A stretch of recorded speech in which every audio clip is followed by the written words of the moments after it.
अब supreme court ने निर्णय दे दिया है तो हमारा इंटरनेशनल एयरपोर्ट का काम करीब 2 से 2.5 साल प्रोलॉन्ग हुआ, पर जिसके लिए सम्मान्य सुप्रीम कोर्ट ने के कारण निर्णय न होने के कारण वो नहीं हुआ।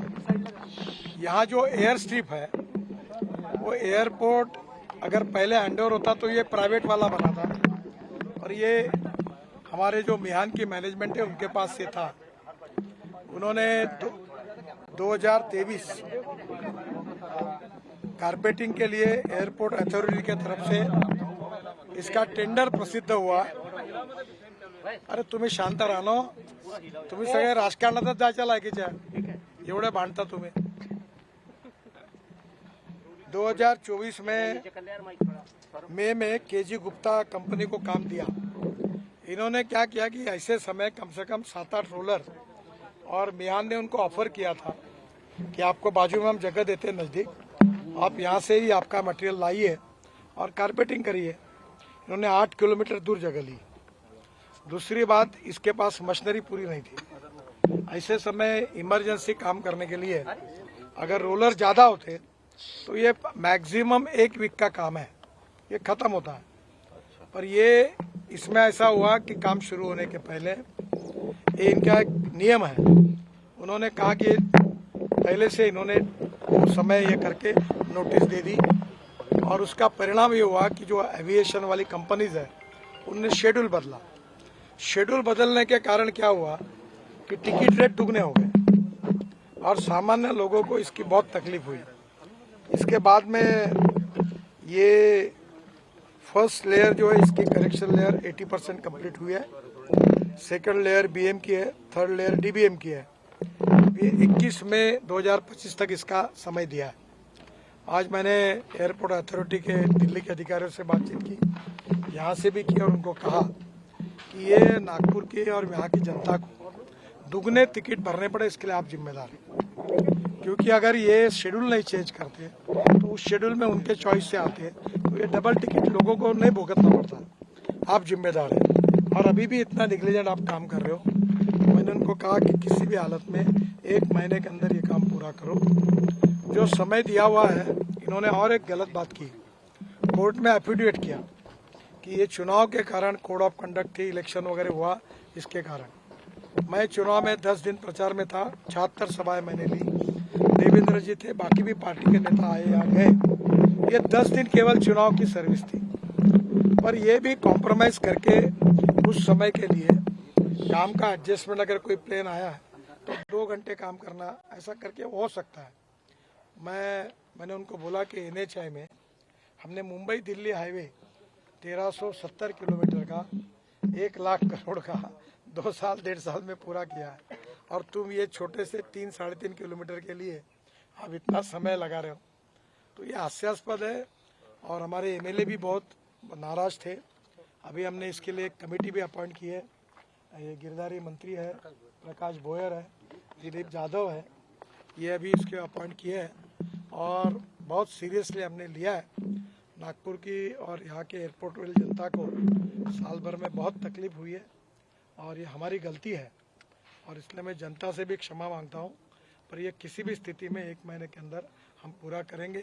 आज हमने सब ने मिलकर, आमदार मोहन मते भी मेरे साथ थे, हमने पूरा निरीक्षण एयर स्ट्रिप का किया है, और ये काम जल्दी करके ये जनता को राहत देंगे, ऐसा प्रयास करेंगे। ये एयरपोर्ट अभी जल्दी ही जो नई कंपनी है उसको हैंडओवर होगा, और फिर इसमें बहुत से प्रॉब्लम्स हैं, और ये प्रॉब्लम की अभी चर्चा करना इसलिए अनावश्यक है कि अब ये सब बदल रहा है। ये जैसे भी मैनेजमेंट होगी तो नए एयरपोर्ट में हमारी जो कमेटी है उन्होंने सब प्रकार के लोगों के सुझाव, मीडिया के सुझाव इकट्ठा किए हैं, और वो मुझे दिखाने वाले हैं। आपके मार्फत भी कोई होंगे तो आज इस कमेटी के मेंबर का नाम लें, उनके पास आपके सुझाव दीजिए। नए एयरपोर्ट में उन सब सुझावों की तरफ हम ध्यान देंगे। दिव्यांगों के लिए अलग अलग जगह पर चलना पड़ता है, उतरना पड़ता है, उसके बारे में भी हम चिंता करेंगे नए एयरपोर्ट में। और अब जो कुछ हुआ है उसके लिए मैं क्षमा प्रार्थी हूँ, और ये अब जल्दी ही 1 महीने के अंदर ये काम पूरा करेंगे। मैं दिल्ली में जाकर एयरपोर्ट अथॉरिटी के चेयरमैन को भी बुला रहा हूँ, और मैंने आज सबको कहा कि तुमने नहीं किया तो तुम्हारी सस्पेंशन, नौकरियाँ पूरी जाएगी। और मैं भारत सरकार में ये सीरियसली ये लेकर आगे आपके ऊपर कार्रवाई के लिए भेजूंगा। देरी का कारण क्या बताया? देरी का कारण क्या बताया? कारण ऐसा है कि ये जो काम होता है तो इन्होंने कारण बताया कि ये जो समय है काम करने का, रात को 10 से सुबह 6 बजे तक बहुत सी फ्लाइट्स आती है, फिर 10 बजे तक फिर फ्लाइट जाती है, फिर 10 के बाद इन्होंने जो 5-6 बजे तक का समय रखा है, इसमें कभी कभी इमरजेंसी लैंडिंग होती है, कोई वीआईपीज़ की होती है, उससे मार्ग निकाला जा सकता है। मेरे ध्यान में पहला प्रॉब्लम आया, आज उसने 3 रोलर लगाए। ऐसे इमरजेंसी कामों में पहले दिन से अगर 7-8 रोलर लगाते और बाजू में हॉट मिक्स प्लांट डालते, यहाँ के यहाँ मटेरियल डालते तो डिस्टेंस बचता और ये 5-6 रोलर रात दिन काम करते। अगर कोई अड़चन है तो उस समय काम रोक देते तो ये 15 दिन के अंदर काम खत्म हो जाता। तो आज मैंने जो गुप्ता करके ठेकेदार है उसको भी इंदौर में फोन करके बात की। मैंने कहा तेरे को पूरा टर्मिनेट कर दूंगा, कोई डिपार्टमेंट का तू काम नहीं ले सकेगा, ऐसे हालत कर दूंगा। उसको भी मैंने बात की, आज अधिकारियों से भी बात की और ये बहुत गंभीर मामला है, मैंने उसको बहुत सीरियसली लिया है, मैं छोडूंगा नाही। सर एअरलाइन्स सर 26 जानेवारीसाठी नाकारण्यात आलेला आहे। मला माहिती सर एयरलाइंस अपना शेड्यूल मार्च के महीने में देता है, जैसे कि समर का सीजन पब्लिक के लिए मिल सके, तो क्या देखिए आपको एक बात बताता हूँ, अगर एयरपोर्ट का एयर स्ट्रिप तैयार हो गई तो तुरंत उनको रिक्वेस्ट करके हम बोलेंगे आपका शेड्यूल आप बताओ और रेट कम करो। उससे रेट में निश्चित रूप से देखो उनके हाथ में शेड्यूल गया तो उनका क्या, जब प्लेन खाली रहता है तब वो भेजते हैं, तो फ्लेक्सिबिलिटी उनका फायदा पड़ता है।